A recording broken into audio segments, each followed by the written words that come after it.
حضور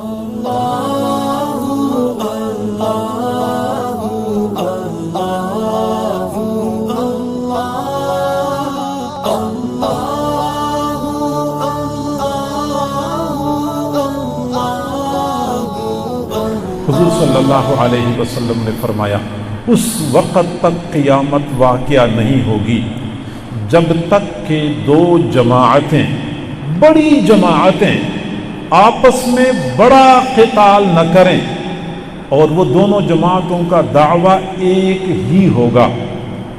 دو جماعتیں ہوں گی، بڑی بڑی جماعتیں ہوں گی، دونوں کے درمیان بڑی لڑائی ہوگی اور دونوں کا دعویٰ ایک ہوگا۔ انہیں دونوں حق کا دعویٰ کریں گے اور اس کا مصداق حضرت علی رضی اللہ تعالیٰ عنہ اور حضرت امیر معاویہ رضی اللہ تعالیٰ عنہ کے درمیان جو جنگ صفین ہوئی تھی وہ اس کا مصداق ہے۔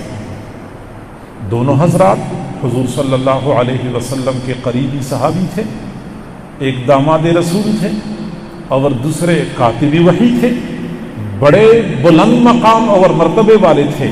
اجتہادی اختلاف کی بنیاد پہ دونوں حضرات کے درمیان جنگ صفین کا روح فرسا واقعہ پیش آیا جس میں تقریباً 70,000 بندے قتل ہوئے تھے، شہید ہوئے تھے، شہید ہیں دونوں طرف والے، 70,000 بندے دونوں طرف سے شہید ہو چکے تھے۔ اور بنیادی اختلاف کس بارے میں تھا کہ حضرت عثمان غنی رضی اللہ تعالیٰ عنہ کو شہید کر دیا گیا۔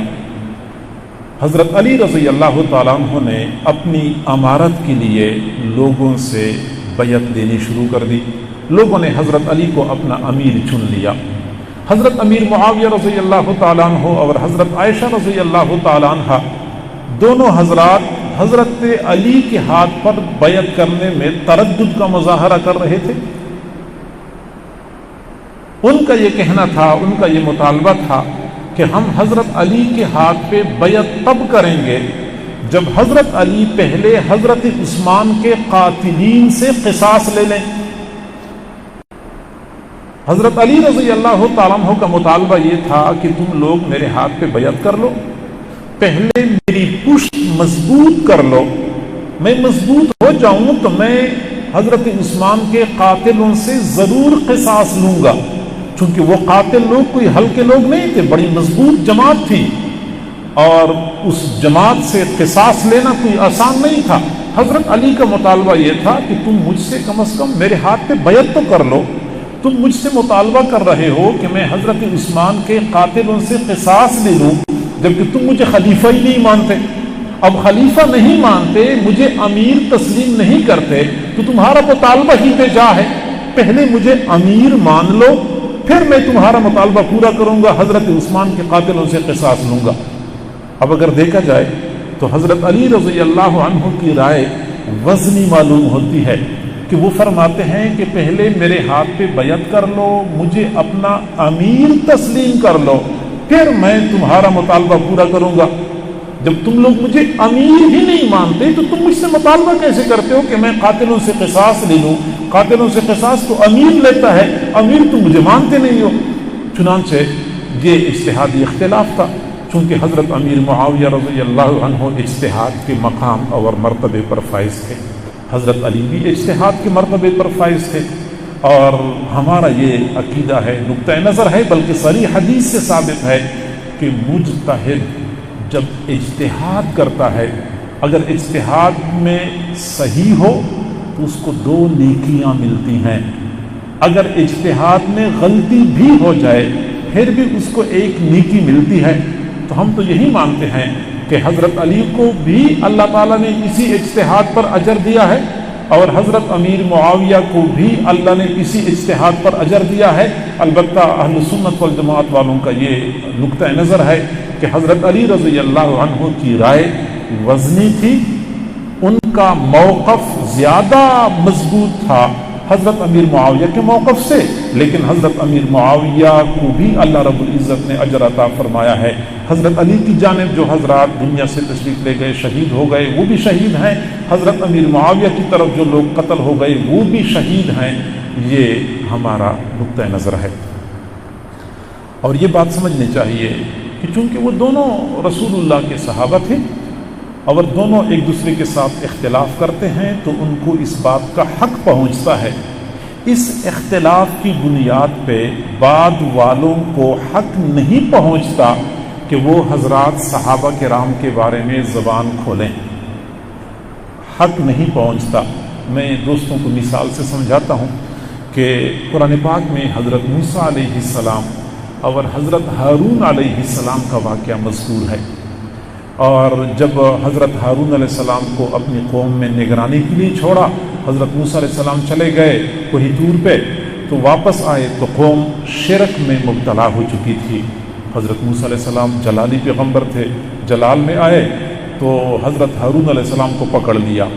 اب ایک ہاتھ سے داڑھی پکڑ لی، ایک ہاتھ سے سر کے بال پکڑ لیے اور جھٹکے دے رہے تھے، جھنجھوڑ رہے تھے۔ حضرت ہارون علیہ السلام فرماتے ہیں، یبن امّا لا تأخذ بلحیتی ولا برأسی، آپ میرے بھائی ہیں، آپ مجھے میری داڑھی میرے سر کے بالوں سے نہ پکڑیں، لیکن موسیٰ علیہ السلام نے ان کو پکڑا ہوا تھا۔ اب نکتے کی بات سمجھ لیں کہ حضرت ہارون علیہ السلام پیغمبر، حضرت موسیٰ علیہ السلام پیغمبر، میرا یہ عقیدہ ہے کہ پیغمبر کی داڑھی کو پکڑنا اور جھٹکے دینا یہ تو بہت بڑا گناہ ہے۔ پیغمبر کی داڑھی کے ایک بال کو حقارت کی نظر سے دیکھنا کفر ہے۔ کوئی بھی پیغمبر ہو، پیغمبر کی داڑھی یا سر کے بال ایک بال کو حقارت کی نظر سے دیکھنا کفر ہے۔ لیکن کوئی بندہ بھی یہ نہیں کہتا کہ حضرت موسیٰ علیہ السلام نے ایک پیغمبر کی داڑھی کو پکڑا تھا، ایک پیغمبر کے سر کے بالوں کو پکڑا تھا، تو لہٰذا موسیٰ علیہ السلام کافر ہو گئے، العیاذ باللہ۔ وجہ کیا ہے؟ وجہ یہ ہے کہ دونوں وقت کے پیغمبر تھے، دونوں کے درمیان اس طرح کے اختلاف کا امکان بھی تھا، اور اس میں حضرت موسیٰ علیہ السلام کو کوئی بندہ معتوب قرار نہیں دیتا۔ اسی طریقے سے حضرات صحابہ کرام کا آپس کا ایک زمانہ تھا، وہ بھائیوں کی طرح تھے۔ جس طرح کہ موسیٰ علیہ السلام اور ہارون علیہ السلام بھائی تھے، اس طرح حضرت علی اور حضرت امیر معاویہ بھائی تھے۔ تو بھائیوں کے درمیان اس طرح اختلافات اگر ہوتے ہیں تو ان کے آپس کے اختلافات ہوتے ہیں، بعد میں آنے والوں کو حق نہیں پہنچتا۔ بالفرض دو بھائی ہوں، ان کا آپس میں جھگڑا ہوتا ہے، اب بھائیوں کی اولادوں کو حق نہیں پہنچتا کہ وہ اپنے چچا کے بارے میں کوئی غلط قدم اٹھائے اور چچا کی بے حرمتی کرے، نہیں، وہ آپس میں بھائی ہیں، بھائی آپس میں جھگڑتے رہتے ہیں، لیکن اولاد جو ہیں وہ چچا کو حقارت کی نظر سے نہیں دیکھیں گے۔ بہرحال حضرت امیر معاویہ، اچھا مجھ سے کسی آدمی نے پوچھا ایک مرتبہ، بات آ گئی تو میں بتا دیتا ہوں، کسی نے پوچھا کہ حضرت علی رضی اللہ عنہ حق پر تھے یا حضرت امیر معاویہ حق پر تھے؟ تو میں نے کہا کہ ہمارے علم اور ہمارے فہم اور سمجھ کا تو یہ حال ہے کہ 5 مرلے کے مکان میں ایک آدمی کی بیوی اور ان کی والدہ کے درمیان جھگڑا ہو رہا ہوتا ہے اور اس آدمی کے سامنے ہو رہا ہوتا ہے، اس آدمی کے لیے یہ فیصلہ کرنا دشوار ہے کہ میری بیوی کی غلطی ہے یا میری والدہ کی غلطی ہے۔ وہ بیوی کی بات سنتا ہے، وہ سمجھتا ہے کہ میری بیوی تو بہت مظلومہ کائنات ہے، اور جب والدہ کی بات سنتا ہے تو وہ کہتے ہیں نہیں نہیں، میری بیوی بھی تو بڑی ظالم ہے اور میری والدہ تو بہت اچھی ہے۔ یعنی ان کی آنکھوں کے سامنے جھگڑا ہو رہا ہوتا ہے اور اس کے لیے یہ فیصلہ کرنا دشوار ہے کہ میری بیوی کی غلطی ہے یا میری والدہ کی غلطی ہے۔